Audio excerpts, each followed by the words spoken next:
I'm going to tell you why perineal tears are lifelong birth injuries, just like your C-section scar, and what you can do about it. This is something I wish I had been told because I wasn't. And I've had 3 children and I have had a tear. And on top of that, I've got vulvar lichen sclerosis. Now, a tear isn't just a graze. It is trauma to the muscles, the nerves, the fascia, and also any tissue that's holding up your bladder, your bowels, and your vagina. And that scar that's left from the posterior fourchette to the perineum, so this area, because we either do that via an episiotomy or it happens through the trauma of birth, then that scar can cause pain that is everlasting, or it can come and go, or pain with sex, incontinence, and your pelvic floor is affected as well. And this can come and go for many, many years. And if you imagine you've got vulvar lichen sclerosis on top of that, it means that that is really sore and sensitive for some women, and people live with it. So if we're not diagnosing and managing perineal tears properly, women live with pain consistently.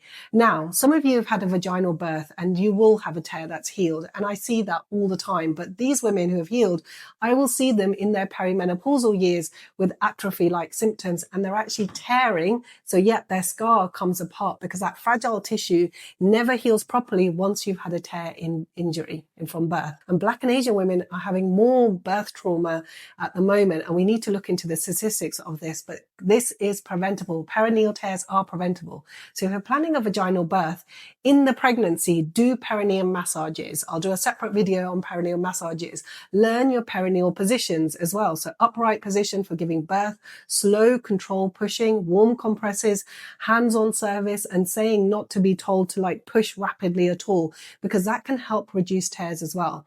Also, put a pelvic health in your birth plan, which I know that we don't do often at all. Ask who will check your perineum, how many repairs are going to be done, and follow that up as well. And make sure that the stitches are clean and looked after, and you've got advice regarding that. Sometimes a pelvic health physio can really help from the start of your birth plan right to the end, and even in the postpartum period as well. If you've already had a vaginal birth and you're getting persistent pain, leaking, or pain with sex, that is not normal. It's not just being part of being a mum.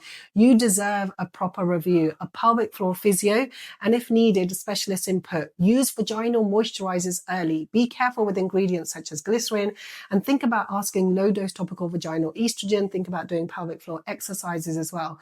Your perineum is so important. It's just as important as if you were looking after a C-section scar. Protect it, check it, and rehab it like any other serious injury that we do. Because yes, I know I shocked a lot of you, but having a tear is a lifelong birth injury and it will impact you differently. I hope that's been helpful.